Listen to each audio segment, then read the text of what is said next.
শহরের এত বড়লোক পরিবারের জামাই তার নিজের স্ত্রীর জন্মদিনের পার্টিতে ওয়েটার সেজে ঘুরছে। ও, এসব দিনও দেখতে হলো। Well done. মনে হচ্ছে স্ত্রীকে গিফট দেওয়ার জন্য ওভারটাইম করছে। ওহ ভাই, তোমাদের আসল মজা দেখাই। ওয়েটার, ইয়েস স্যার, এদিকে আসো।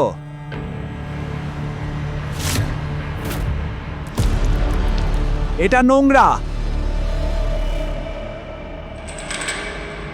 কি তাকিয়ে আছো? পরিষ্কার করো, পরিষ্কার করো। গৌতম কিছু না বলে নীলের জুতো পরিষ্কার করতে লাগলো।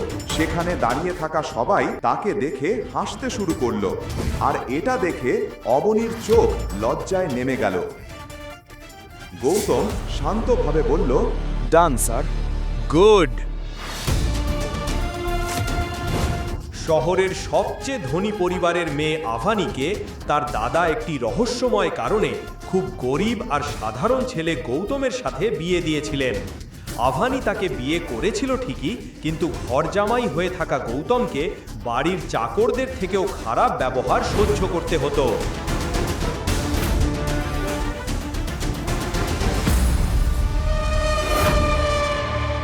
তোমার সমস্যা কি গৌতম? আর কত আমাকে অপমান করবে? আমার জন্মদিনের পার্টিতে ওয়েটার হয়ে আসার কি দরকার ছিল? তুমি আমার নিজের জন্মদিনে আমার তামাশা বানিয়ে দিলে। আমি কি করব? তোমার মা আমাকে সব সার্ভ করতে বলেছিল। এখন মানুষ তো বলবেই কার যোগ্যতা কি, তাই না? যখন থেকে এই বাড়িতে এসেছো, জামাই বলে মনে হয় না, মনে হয় এই বাড়ির সবচেয়ে নিচু মানের চাকর। আমাদের বাড়ির কাজের লোকও তোমার থেকে 10 গুণ বেশি আয় করে। আমি জানি না দাদু তোমার মধ্যে কি দেখেছিল, আমাকে জোর করে বিয়ে দেওয়া হয়েছে তোমার সাথে। Thank you. একটু জল খাও প্লিজ, কুল ডাউন।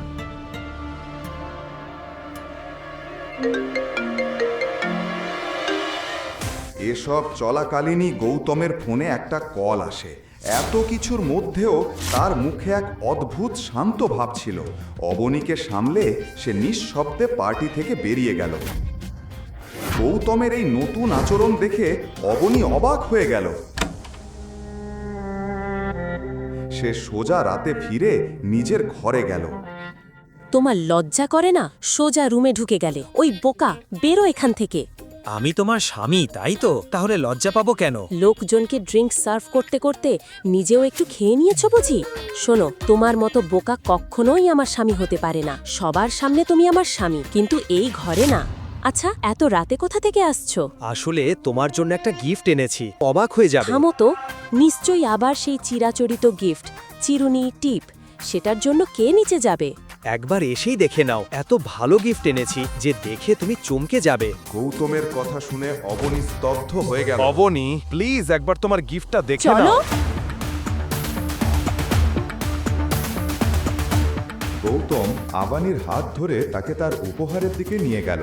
আবানির চোখ যেই মুহূর্তে উপহারের দিকে গেল, সে হতবাক হয়ে গেল। রাতের অন্ধকারে ঝকঝক করা এক নতুন বিলাসবহুল গাড়ি দেখে কয়েক সেকেন্ডের জন্য সে চোখ সরাতেই পারল না। এটা তো ইম্পোর্টেড গাড়ি, তাই না? আর শুনেছি এই গাড়ি নাকি ভারতে মাত্র কয়েকজন ধনী মানুষের কাছে আছে, আর এর দাম 50 কোটি। কালই তো নিউজে শুনেছি। গৌতম, তুমি কি কাউকে ঠকিয়েছো, নাকি আমাদের কোম্পানিতে কোনো ফাইন্যান্সিয়াল স্ক্যাম করেছো? সত্যি কথা বলো গৌতম। সত্যি কি গৌতম চুরি করেছে, নাকি সত্যিটা কিছু অন্যরকম? কার ফোন পেয়েছিল গৌতম? এটা ছিল গৌতমের জীবনের সেই সত্য যেটা সে এখন চাইলেও আবানিকে বলতে পারত না। আসলে আমি এই গাড়িটা আমার এক বন্ধুর কাছ থেকে ধার নিয়েছি। আজ তোমার জন্মদিন, তাই না? তোমার জন্য এটুকু তো করতে পারি। বললে আমরা দুজন ড্রাইভে যাই। ড্রাইভ? My food! গৌতম, তুমি কি এতটাই নিচে নেমে গেছো? আগে 50 টাকার গিফট হলেও নিজের টাকায় কিনতে, আর এত দামি গাড়ি তোমাকে কে ধার দেবে? প্লিজ, যেখান থেকে এনেছো সেখানে ফেরত দিয়ে এসো। এটাই অভানীকে অপমান করার পারফেক্ট সুযোগ।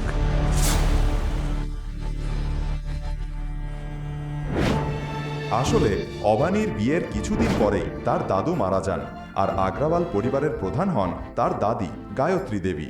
দাদি গৌতমকে আগ্রাওয়াল পরিবারের কলঙ্ক মনে করতেন এবং অভানি তাকে বিয়ে করেছে বলে তার ওপর প্রচণ্ড বিরক্ত ছিলেন। নীল আর সানায়া সুযোগের অপেক্ষায় ছিল। কাল পুরো পরিবারের সামনে অভানির সম্মান নিলামে উঠবে, খুব মজা হবে।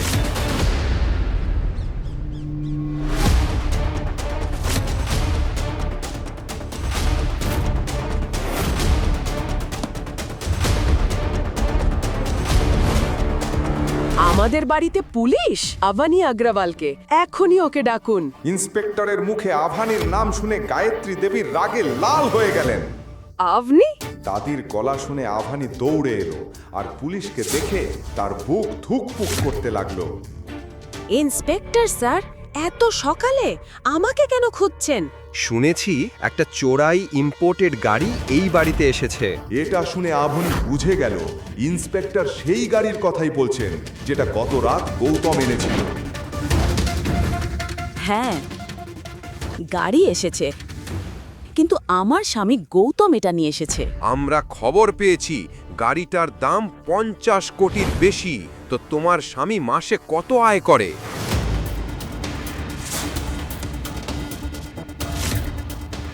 ওই বদমাস, ওই 2 পয়সার জামাই এখন চুরি করাও শুরু করেছে। স্বামী স্ত্রী মিলে অগ্রাওয়াল পরিবারের নাক কেটেছ।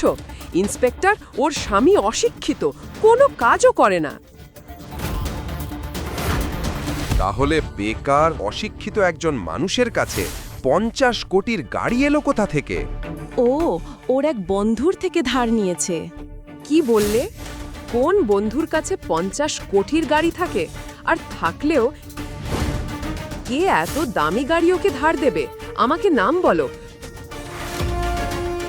কোন ধনী লোক এত দয়াবান যে 50 কোটির গাড়ি এমন একজন অপদার্থকে ধার দিল?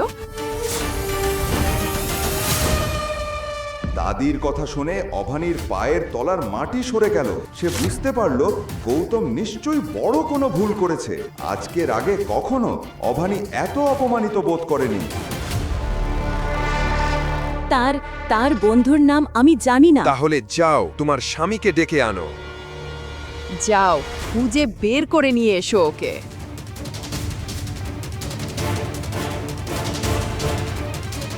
এসব দেখে আভানি প্রচণ্ড ভয় পেয়ে গেল। ওনাকে কোথাও খুঁজে পাওয়া যাচ্ছে না। ইন্সপেক্টর স্যার, আমার মনে হয় এই দুজন স্বামী স্ত্রী মিলেই চুরি করেছে।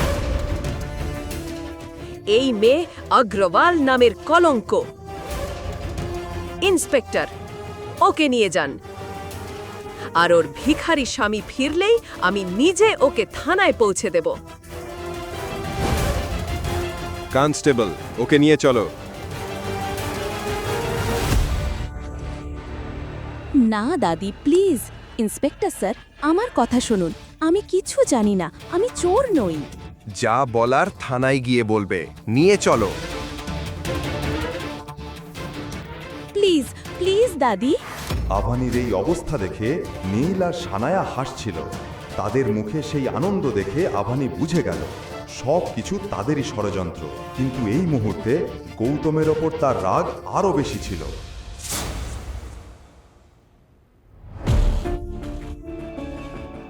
দাদুর শর্ত যাক জাহান্নামে। এই ঝামেলা শেষ হলেই আমি গৌতমকে ডিভোর্স দেব। ঠিক তখনই কনস্টেবল তার কম্পিউটারে এমন কিছু দেখল যা দেখে তার মুখ ফ্যাকাশে হয়ে গেল। সে সঙ্গে সঙ্গে দৌড়ে ইন্সপেক্টরের কাছে গিয়ে কানে কানে কিছু বলল। সেটা শুনে ইন্সপেক্টর নিজেই দ্রুত কম্পিউটারের দিকে এগিয়ে গেলেন। স্ক্রিনে যা দেখলেন তাতে তিনি স্তব্ধ হয়ে গেলেন। ও damn it, we are done for. এই গাড়ি রাথোর রয়্যাল ফ্যামিলির। তাড়াতাড়ি সিনিয়র অফিসারকে ইনফর্ম করুন। এখন সবাই ভগবানের নাম নেওয়া শুরু করে দিন। রাথোর রয়্যাল ফ্যামিলির প্রচণ্ড সম্মান ছিল। তাদের নাম শুনেই অবনি ঘামতে শুরু করলো। রাথোর রয়্যাল ফ্যামিলি, আর এখন পর্যন্ত একটা অভিযোগও নেই। এগারোয়াল পরিবারের খারাপ সময় শুরু হয়েছে। অন্যদিকে বাড়ি ফিরে গৌতম যখন অবনিকে দেখতে পেল না, তার মন অস্থির হয়ে উঠল। অবনি কোথায় গেল? অফিসে নামিয়ে দিতেও তো বললো না, ফোনও লাগছে না। এই বিশৃঙ্খলার মাঝেই নীল নতুন স্টাইল আর চালাক হাসি নিয়ে সেখানে এসে পৌঁছালো। তার চোখ সোজা গৌতমের দিকে ছিল। হেই গৌতম, কি হয়েছে? অভনিকে খুঁজছো, কিন্তু পুলিশ তো ওকে গ্রেফতার করেছে। পুলিশ? কোন অপরাধে? তোমাকে বিয়ে করার অপরাধে। পুয়ার অভনি, সত্যিটা বলো, কোন অপরাধে? যে গাড়িটা তুমি গতকাল এনেছিলে সেটা চুরির অপরাধে। আমি ভেবে দেখলাম তোমার মতো এক ভিখারির কাছে এত দামি গাড়ি এলো কিভাবে, তাই সঙ্গে সঙ্গে পুলিশে খবর দিয়েছিলাম। আর আজ সকালে ওরা এসে অভনিকে গ্রেফতার করে নিয়ে গেছে। শয়তানগুলো!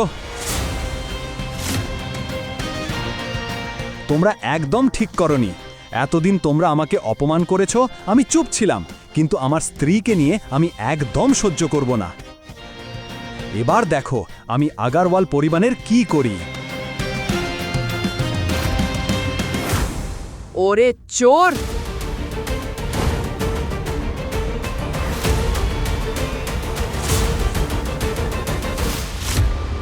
বীর, ওর কথা শুনছো কেন? ধরে ওকে থানায় নিয়ে চল। আমাদের পরিবারের নাম নষ্ট করেছে। হ্যাঁ, চলো সবাই থানায়। তোমরাও বুঝবে অভনির সাথে এসব করে কত বড় ভুল করেছো। আর দাদি নীল আর সেনায়াকে নিয়ে পৌঁছে গেল থানায়, যেখানে একদিকে সত্য আর অন্যদিকে ষড়যন্ত্র দুটোই তাদের জন্য অপেক্ষা করছিল। হোয়াট? Oh my god! এখনই অভনি ম্যাডামকে ছেড়ে দিন। হায় ঈশ্বর, ওই ভাই বোন আর বুড়ির কথা শুনে আমরা কত বড় ভুল করে ফেলেছি। আরে, চিফ মিনিস্টারের ফোন এসেছে। অভনি ম্যাডামকে গ্রেফতার করার জন্য পুরো থানার সব পুলিশকে সাসপেন্ড করা হয়েছে। অভনি ম্যাডাম, আমাদের ক্ষমা করুন প্লিজ। চিফ মিনিস্টার স্যারকে বলুন আমাদের চাকরি বাঁচাতে, না হলে আমাদের পরিবার না খেতে পেয়ে মারা যাবে। ম্যাডাম, প্লিজ আমাদের মাফ করে দিন। ইন্সপেক্টর স্যার, আমি কিভাবে বলবো? আমি তো চিফ মিনিস্টার স্যারকে চিনি না। না ম্যাডাম, হয়তো আপনি তাকে চেনেন না, কিন্তু আপনার স্বামী চেনেন। স্বয়ং চিফ মিনিস্টার বলেছে আজ তিনি যা হয়েছেন শুধুমাত্র আপনার স্বামীর জন্যই হয়েছেন। ম্যাডাম, আমি খুব বড় ভুল করেছি, আমাকে ক্ষমা করুন। আমি আপনার পা ধরছি, আমাদের ক্ষমা করুন ম্যাডাম, ক্ষমা করুন। এসব চলার মধ্যেই নীল আর গৌতম থানায় পৌঁছালো। দাদিও তাদের সাথে ছিল। এসব কি হচ্ছে? এই ইন্সপেক্টর, আমি চোর জামাইকে ধরে নিয়ে এসেছি, দেখো। ইন্সপেক্টরের চোখ যেই গৌতমের ওপর পড়ল, তিনি অবাক হয়ে গেলেন আর সঙ্গে সঙ্গে গৌতমের কাছে গিয়ে মাথা নত করলেন। ও লিটল মাস্টার! ইন্সপেক্টর, তুমি এক চোরকে মাস্টার বলে ডাকছো? বুড়ি, মুখ বন্ধ করো। আমি এক সময় চিফ মিনিস্টার স্যারের সিকিউরিটিতে পোস্টেড ছিলাম, তাই ওনাকে চিনি।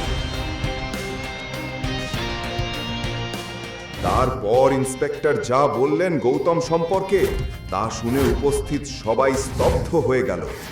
গৌতমের আসল সত্য জানার পর পুরো থানার দৃশ্য বদলে গেল।